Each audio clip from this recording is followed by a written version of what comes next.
Thanks to everyone who have subscribed. If you have not, please do. And thanks for coming out here. I really appreciate you. Godfatherism will continue in Edo State. If you like it or yes, that's the state. My people, can you believe what you just heard? Yes, so you just heard that.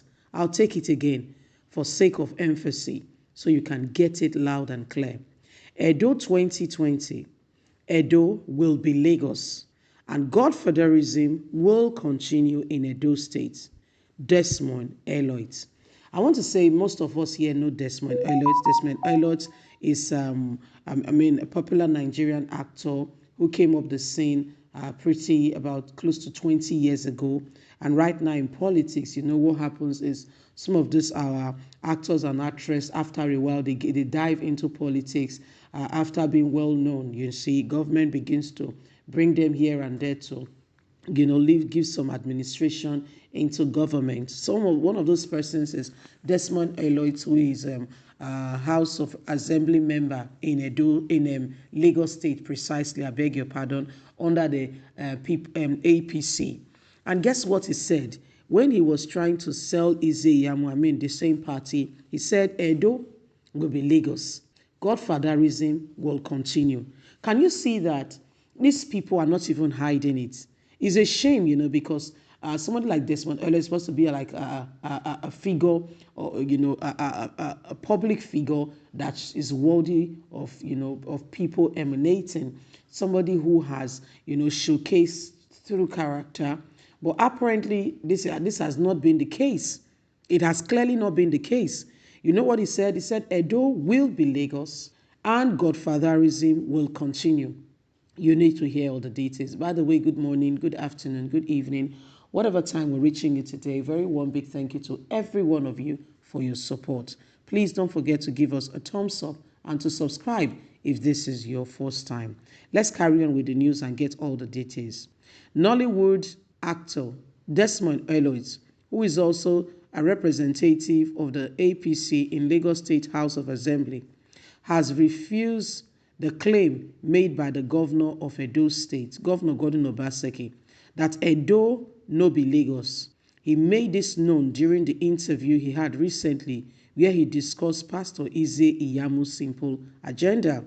He told the people, Edo will be Lagos, whether they like it or not, and the Godfatherism will continue. Can you see that they are not even hiding it?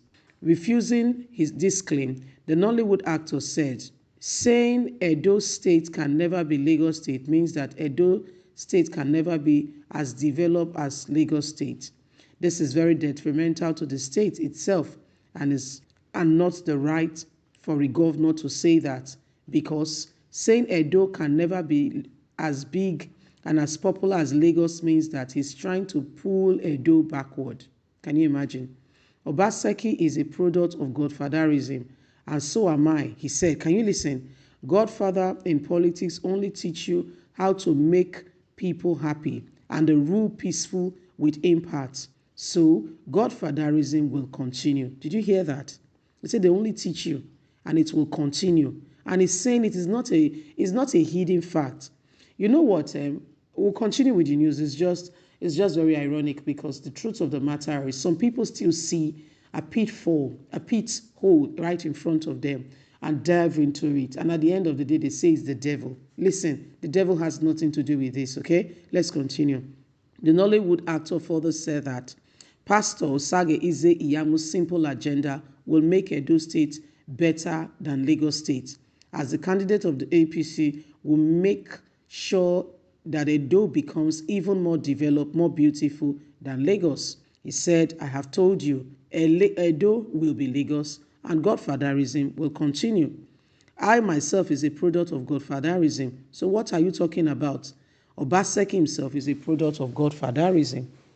My people, did you hear that? So I will leave that to you to digest.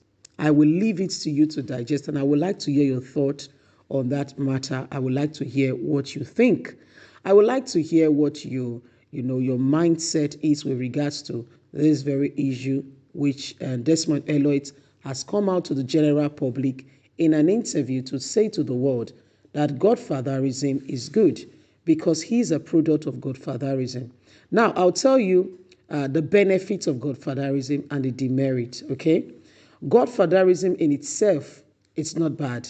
What does it mean? A godfather is somebody who holds you by the hand and who, guides you without all things being equal, okay?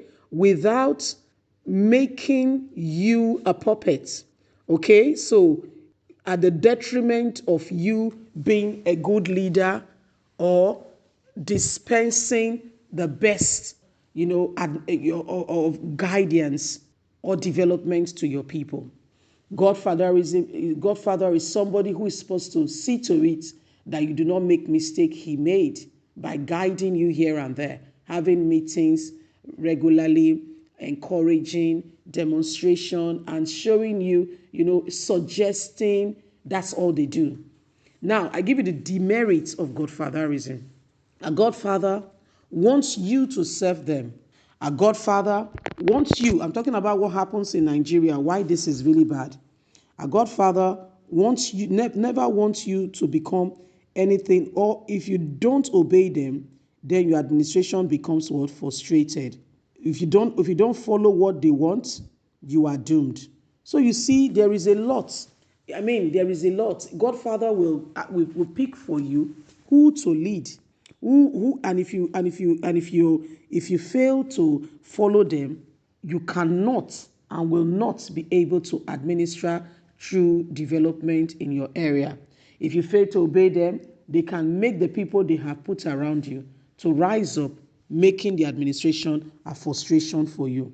So there's a lot at stake when you say Godfatherism. Godfather do not allow for true development. They stay there, they pick for you, and they give you, they give you direction as to what to do. Godfather will say, appoint this person, even when the person is not competent. They will be the one to say, this person must be appointed, this is what you must do, and there is a part of the money that must go to them. There is a part of the allocation that must go to them. You cannot do anything without them. So, the demerits are even much more. I'm not able to adequately articulate altogether the demerits of Godfatherism. But altogether, there is advantage, don't get me wrong, okay? I'm not cutting that out. A godfather, all things being equal, should be somebody who also is humble and is ready to come alongside with you to say, I am ready for you to succeed, showing you areas where they have made mistake, not allowing you to make those mistakes. However, not godfather that will want to take over the administration and tell you what to do, and if you don't do it, you are in trouble. Anyway, guys, what do you think? Leave us a comment. God bless you. Bye for now.